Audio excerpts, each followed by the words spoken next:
One of my favourite series is Joseph Campbell's 1988 The Power of Myth.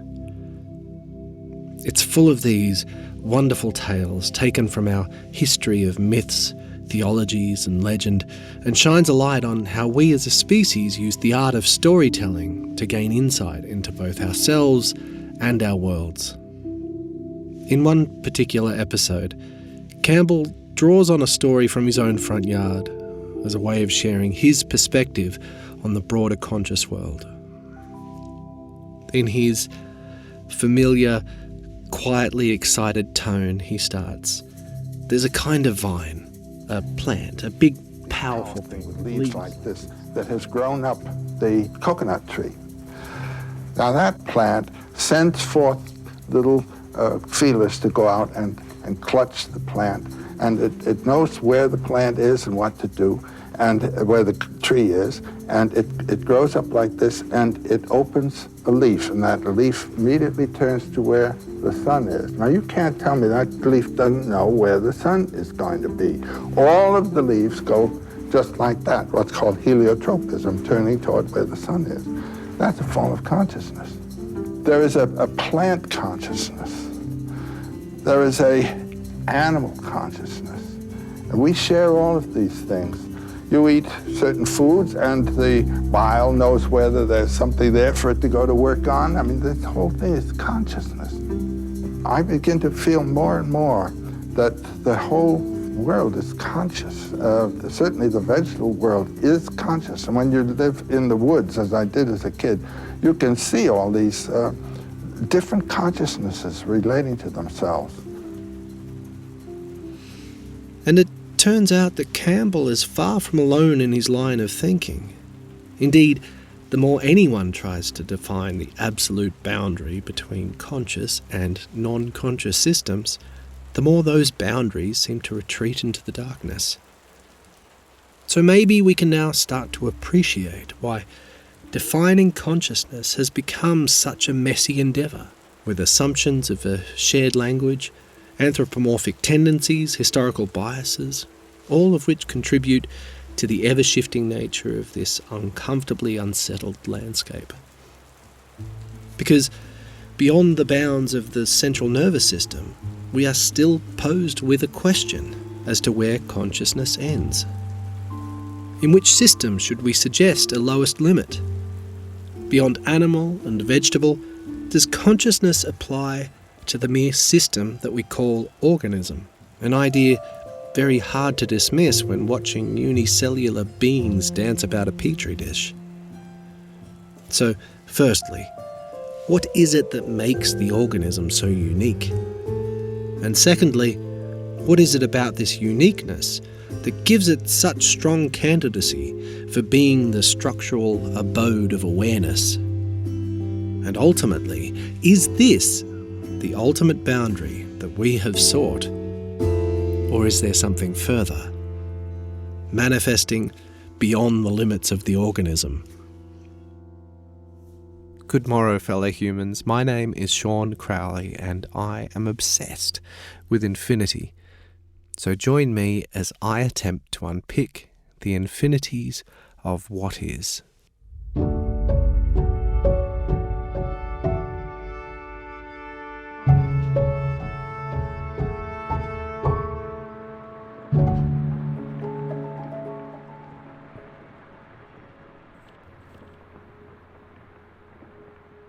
The fundamental quality that all organisms share is that they are alive, a factor by which they, as a system, command a unique ability to react, change, and reproduce.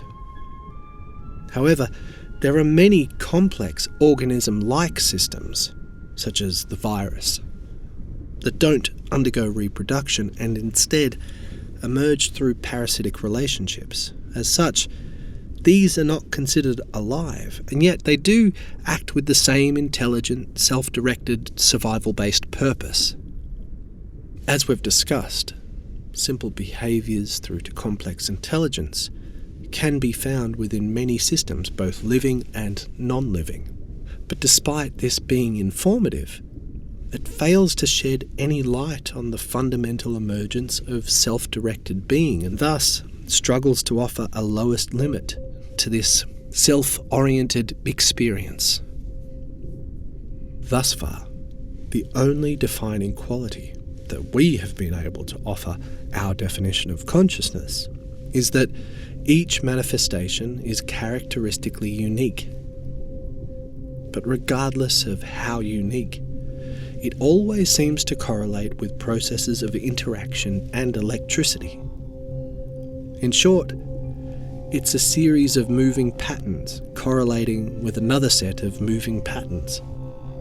Any suggestion beyond this has thus far only ever been of an assumed or hypothetical nature, meaning also that any belief in the notion that the experience of mind must be restricted to the realm of biologically defined life would equally be based on the bias of an unfounded presupposition. But with that said, we do still need to remain wary of those anthropomorphic tendencies. Because once we teeter over this controversial edge, we quickly find ourselves on another very slippery slope. For if the boundaries of consciousness cannot make themselves known in either the central nervous system nor the system of the living organism, will we not have to then start considering all organism-like systems as potential temples of experience? Because if that were the case, wouldn't this wider cache of non-reproducing systems include some fairly arbitrary ones? For example, when considering the combined population of a species, we observe many similarities between it and the organism. It seeks resources to ensure survival, reacts to environmental changes, and even regulates imbalances within its internal structure. And after all, any organism, whether it be human, plant, or otherwise, is always as much of a collective of subsystems as they are self-contained wholes. So apart from plants and other multi-celled systems, what organism-like systems should we include? Going to what might seem the nth degree, the entire biosphere of Earth might also be recognised as one such system, as it too reacts to environmental change, responding swiftly to any internal imbalances, a struggle for balance that ultimately ensures the structure's continuation. In this era of environmentalism, most people would have little trouble envisioning the collective biosphere of Earth as a unified, interdependent, shared breath of energy. All too often, we are reminded of the increasing imbalances and the devastation that can so often follow. But the question for us is, could the collective biosphere of Earth seriously be considered capable of hosting a unique version of experience? If so, could we even be aware of it? And what would it be? Do we add up all the unique individual experiences within the biosphere and express that as a whole? Or could it actually feel like something to be Mother Earth? Though the idea of the entire planet having an organism like nature reeks of the burning incense of a New Age zeitgeist, the recognition of the world's similarity to the organism has in fact long been appreciated. Indeed, seeing the world as an organism has been at the heart of most cultures' worldly interpretations, whereas we, with our modern ideals of scientifically fueled materialism, have chosen to depart from this otherwise long-standing norm. We uniquely stand apart from the countless civilizations who came before, now choosing to see our world not as an organism, but as a machine. And though we are not the first culture to describe our world in terms of mechanics, it is only as we have seized upon the technological revolution that we have begun to experience the first-hand becoming of such machines, those capable of matching nature in her many levels of complexity, reinforcing those reductive materialist beliefs. And yet, if we are to continue following this technological trajectory onwards into the future, should we not also start to appreciate a coming into focus of the dovetail between these two polar descriptions of the world? For it seems evident that machines are becoming more and more organism-like all the time. Frankly, as these lines continue to blur, the only defiance which marks any difference between the organism and the machine is that one is a self-organising system and the other is not. So in this light, which family does the Earth really belong? As put by the 18th century philosopher David Hume, quote, "The world plainly resembles more an animal or vegetable than it does a watch or a knitting loom.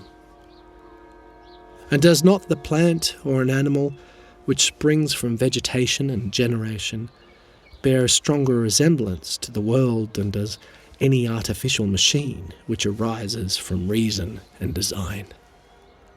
End quote. It is fair to say that although our culture encourages a more materialistic interpretation of our world, the concept of the planetary organism does hold a rather strong place within our academic fields. Although it was considered controversial when first suggested in 1965, in more recent times the organism Earth hypothesis has been given a status upgrade, elevating from a hypothesis to a theory. The reason for this distinct change of heart is that science has only recently come to understand the complex, interrelated nature of the natural world. And it has been the unfolding of this new understanding that has forced us to reconsider such ideas, going so far as to repackage them for the more self-conscious 21st century scientist, under the less ambiguous, though somewhat drier, title of Earth System Sciences. But for those in the know, the theory of which we now speak is traditionally known as Gaia.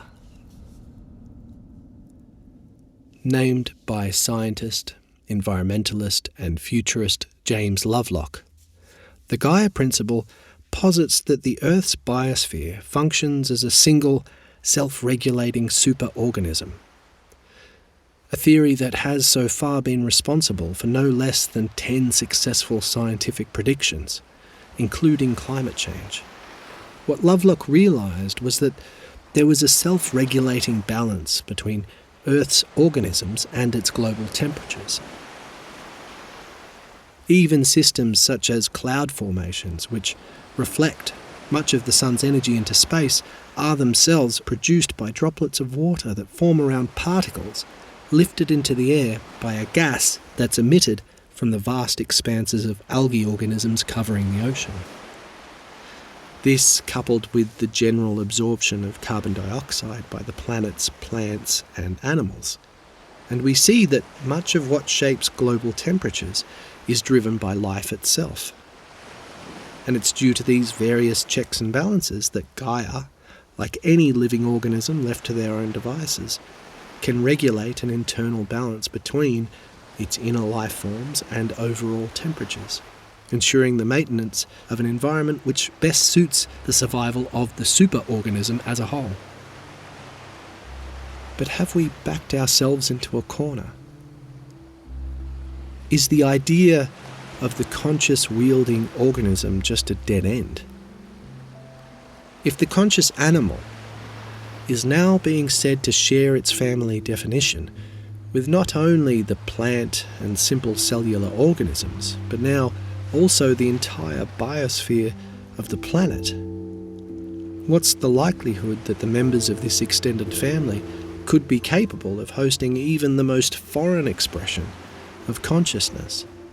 Because if we do allow ourselves to continue with this line of reasoning, what we very quickly find is that we're forced to include many non-living systems, including the electrons, atoms, molecules, stars, galaxies, even populations, and the very universe itself, as each are self-organising, self-regulating systems, born out of the exact same set of physical laws as you, I, or any other living thing.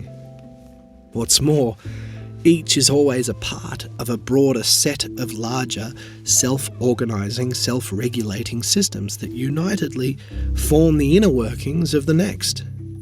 A universal babushka doll of organism-like systems. So, how in tune are these with the elusive, conscious-wielding organism?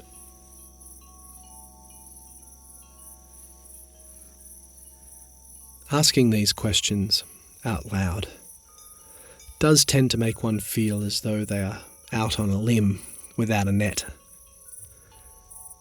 However, the long-standing branch of philosophy known as Panpsychism happily goes that one step further. Indeed, it goes right out on a limb, even gaily sauntering out onto the farthest reaching branch before confidently taking a seat and casually declaring that everything possesses consciousness. Pan meaning everywhere, and psyche meaning mind or soul, it suggests that every atom, through to the universe itself, does inherit its own experience of mind. And if we are to stay true to our search and continue to chase down these borders of consciousness like the pack of hounds we appear to be, this is where we must go next, extending our search into the systems of pure energy and the dead matter itself. Because, as wacky as it may sound, there are a significant number of academic philosophers who today talk of panpsychism and other mind-centered theories of reality as those which are most plausible, which, as already stated, is a trend coinciding with the emergence of AI and hypotheses surrounding the technological singularity, thought to be the awakening of the machines. But though this spike in trend is only recent, it is by no means a new philosophy. Its modern incarnation, pan-experientialism, again highlights the role of the system, suggesting that every system either experiences or at least has the potential to experience. However, animism, the belief that places, objects and creatures all host some form of spirit, has been a staple of theologies for millennia, originating alongside humanity in Africa and continuing to show up across the continents, from African shamanistic traditions to Japanese folk traditions such as Shinto. Even Hinduism and Buddhism encouraged their own degree of animism. Hylozoism is another example, popular among the ancient Greeks, who saw the invisible forces of the world, such as magnetism, as forms of life. Indeed, most religions do, in some way, claim that the mind of God is inherent in all things. Panentheism suggests that God permeates all existence, whereas pantheism is subtly different, claiming that everything is God. The cosmos and all within are merely the temporal manifestations of an eternal oneness that is the mind and actions of God, with each school attributing the mystical mind to the material in their own way.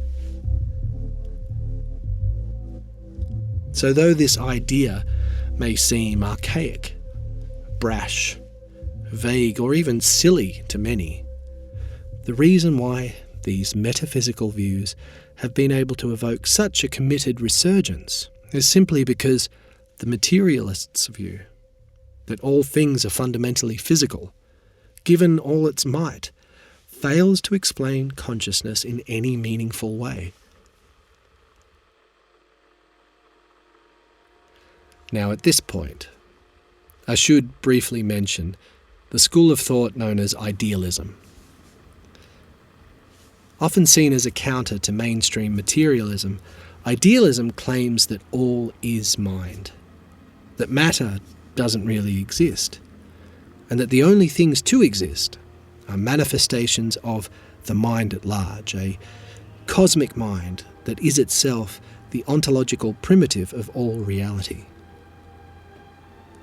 But we should recognise that idealism is distinctly different from the theories just mentioned, as they all attempt to unravel the same problem that we have currently imposed upon ourselves, namely, what systems possess fundamental experience. Whereas this problem stands equally for the idealist as it does for the materialist. So let me explain why. Since both schools' core characteristic are the nature of their ontological primitives, i.e. mind or matter, neither has any unique say over this particular problem. And it is, in fact, because of this that they often share a common ground when attempting to answer it. So, whereas a materialist might claim that the complex nervous system is the aforementioned requirement, an idealist can claim likewise that it is this same point of complexity at which a self, or alter, will disassociate from the cosmic mind at large. Equally, both might subscribe to the panpsychist's view that simple systems of mind add up to those which are more complex. So, for this reason, I shall continue our investigation, undeterred by idealism, at least until our findings compel us to address its reasoning directly. All I will say for now is that, whilst idealism may avoid the hard problem by avoiding duality, it does nonetheless fail to explain why the mind at large should present itself as a spatio-temporal domain of physical laws. Thus, the idealist would be well encouraged to join us in our hunt for absolute boundary.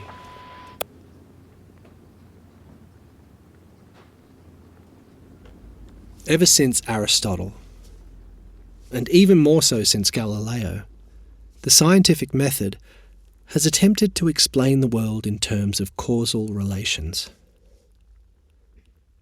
And though neither Aristotle nor Galileo ever considered the mechanistic understanding of the world as a completist view, it has, however, been the basis for the last few centuries of Western thinking, and quite rightly too, some may say, as it has worked exceptionally well in advancing our understanding of natural emergence, such as how heat can emerge from non-hot molecules. But when attempting to explain these phenomena in terms of their qualities, as in why heat is experienced as hotness, we are always pushed back beyond the limits of the hard problem, so that whenever we try to explain how consciousness emerges from the non-conscious patterns of electricity moving about the organism, we fail to offer anything greater than correlation. In the same way that the question, why do things fall to the ground, is not considered answered simply by saying because they are dropped, or because they have weight, or even because of gravity, as each new answer only limits itself to a particular domain of accepted knowledge, ignoring the unknown aspects of the equation. And it's because of such problems that panpsychism offers its unique solution, suggesting that experience itself is as fundamental as elementary physics, so that elementary systems, such as subatomic particles or atoms, could have access to fundamental perception that changes in behaviour when combined with the perceptions of other systems, collectively adding up to the emergence of consciousness in animals. According to this worldview, the reason why we experience at all is because consciousness is an inherited trait, passed down from our earliest single-celled ancestors. Thus it is, in fact, a Darwinistic way of looking at the nature of consciousness, which is why it's more often described in its relationship to the organism. An idea that we might think fits quite nicely into the worldview we have ourselves pulled apart over the last few chapters. My own issue with this theory, however, is that many panpsychists tend to place humanity at the top of this evolutionary tree of consciousness, suggesting that it can only move backwards down the evolutionary branches, theoretically ending with elementary particles. Consciousness, it suggests, arises from the quantum state and finishes with the most complex animals. So my concern is twofold. Firstly, as mentioned, the category of organism-like systems includes many that fall beyond this demographic. For example, populations, biospheres, stars, galaxies, universes. And secondly, it is now being suggested that matter is the lowest degree of mind. But where, in either the human or the atomic realm, have we ever come across any such boundary? These we have already shown in prior chapters to be of one whole. So clearly the borders have been significantly shifted, but have they provided us with any definitive start or end? Further, this argument is infused with the empiricist's preference for hierarchy, focusing on the complexity of experience rather than its mere existence, an approach fraught with the danger of oversimplification, as we've also discussed. But there are a few vocal panpsychists who do take the argument that one step further, suggesting that this property of mind should ultimately extend into the broader systems of biospheres, suns and universes. Author and biologist Rupert Sheldrake has been one such advocate, going so far as to hypothesize that the sun's electromagnetic field might serve as its sense organ, claiming that we may be able to recognize the sun's capacity for experience by appreciating the similarities it shares with the organism. In suggesting this, Sheldrake, like Gagliano, further draws our attention to the patterns of electromagnetic force, which seem to be present in all natural organism-like systems. A presence that appears constant, regardless of scope or scale. And though Sheldrake is a controversial character, it does seem right to draw our attention to pattern, as the repetition of pattern is another enduring characteristic of the self-organised system. From the crystal to the cosmos, repeating patterns are constantly present, the most famous being the mathematical signatures of the Fibonacci sequence and the golden ratio, seen present in natural structures from sunflowers to galaxies. And thanks to the universal language of fractals, even the cosmic web can look line for line like a mapping of neurons. The cosmic web is our most up-to-date bird's eye view of the observable universe, showcasing an endless sea of galaxies, draped across unimaginable expanses, tied together through wispy tendrils of matter called plasma threads. These fractals, which appear in the nervous system, the forest fungi network, and practically every self-organised system, are so in tune with the cosmic web that we can actually use the organism to uncover its secrets.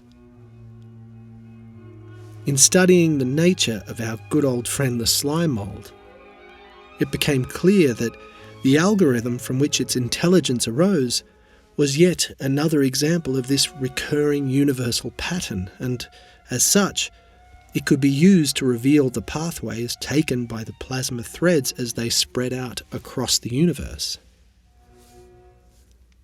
So where has this search taken us? So far, our organism has been defined as that which can show signs of reaction and change in the form of self-regulated survival. It must also be considered self-organising, born out of the unfolding of its parent systems. Due to this self-organising nature, it also exhibits an ever-present tendency towards mathematical patterns of self-similarity, such as fractals, the Fibonacci sequence, and the golden ratio.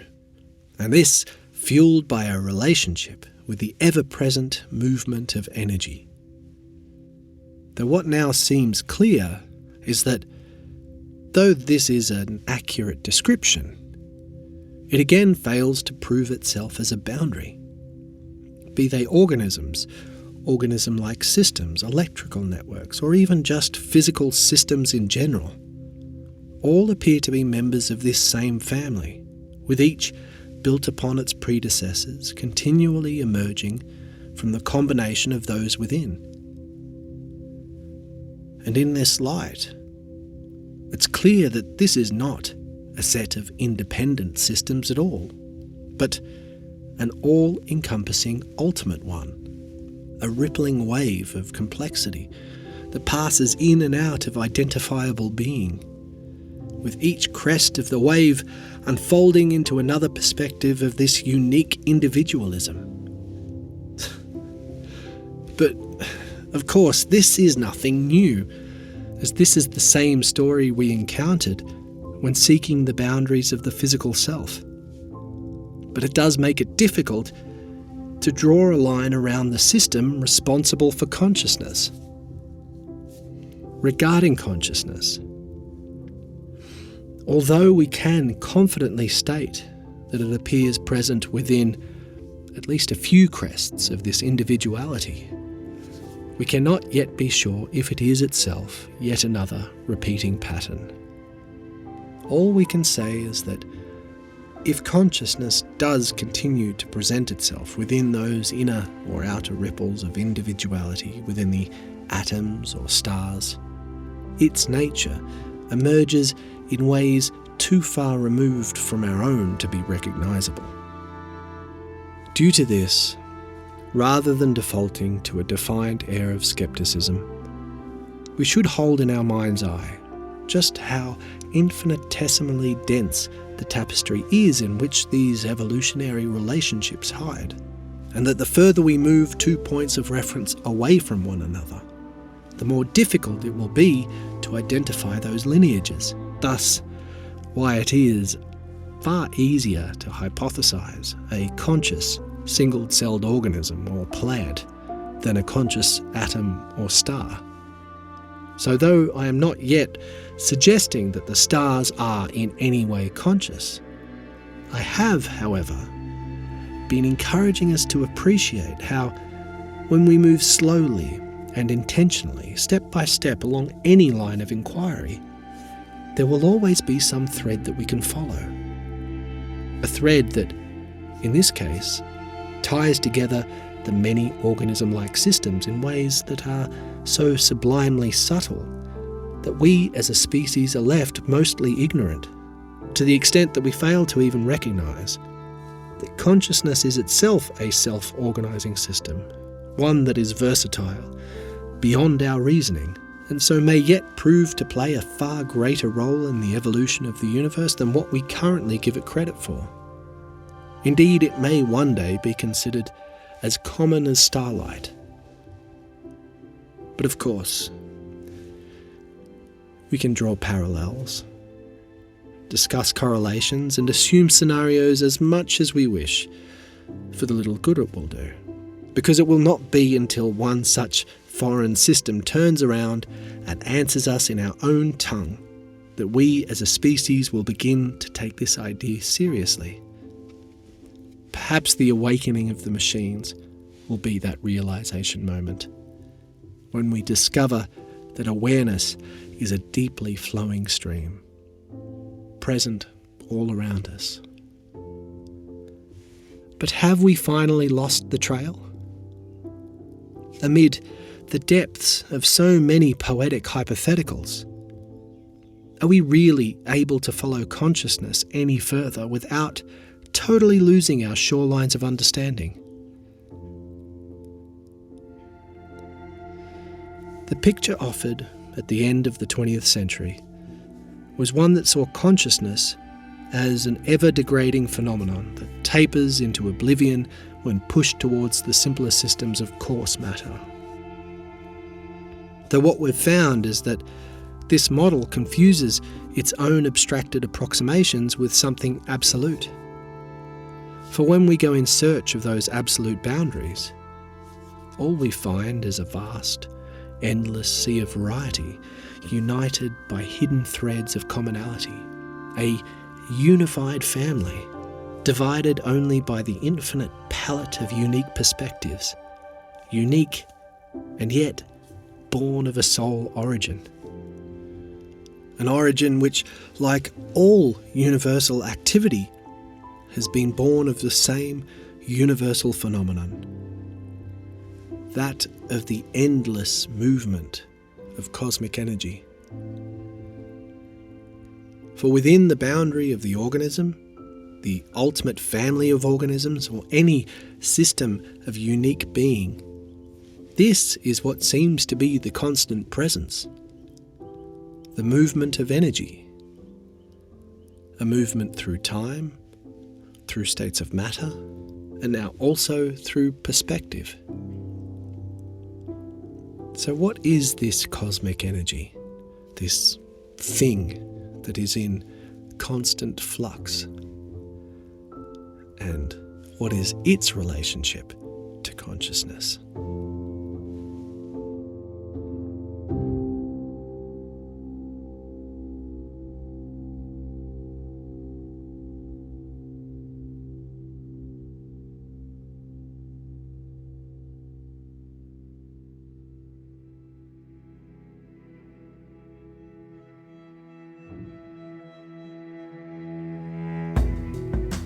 Hello, wonderful people. Sean here. I just wanted to quickly shout out to all of the new subscribers that have jumped on in the last couple of weeks.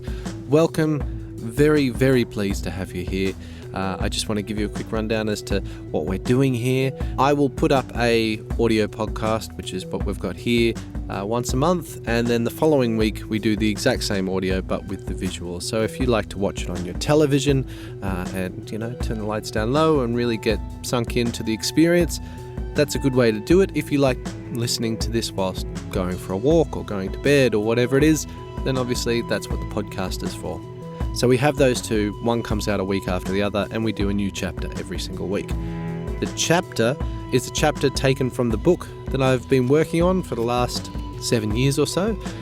It's a manuscript that I'm still shaping, and that's why any feedback that you give is really helpful, because that feedback goes into the edits that I'm currently going through. But that's it. Thank you once again. Thank you for all of your comments. Thanks for all the love. And I hope you enjoyed the episode. Much love. And I'll see you all next time. All right. Bye-bye.